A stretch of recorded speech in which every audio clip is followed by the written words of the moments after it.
The Supreme Court will consider whether people who regularly smoke marijuana can legally own guns.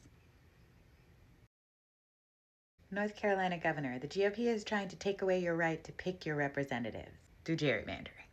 Kenny Loggins slams Donald Trump for using Danger Zone in AI video bombing No Kings protesters with poop. I want it removed immediately. Nevada puts $7.3 million aside to shield WIC amid federal shutdown.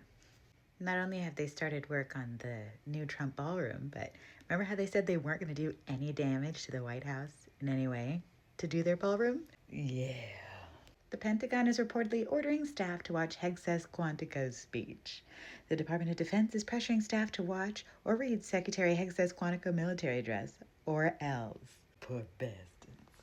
The New York Times comes under fire for poor coverage of No Kings protests. The paper came under fire for leaving No Kings coverage below the fold and reporting that thousands attended when millions did. The tech mogul lectured San Francisco about the Antichrist, then South Park came for him. If you don't know who that is, you should know who Peter Thiel is. Billionaires after donating to a cause that wouldn't have to exist if they were taxed fairly. Yeah. Me, I'd love to read more books, but who has the time? You averaged 27 hours of screen time per day this month. But with the fabulous coverage of the protests, I haven't been able to talk about the fact that MTV is officially no longer a thing.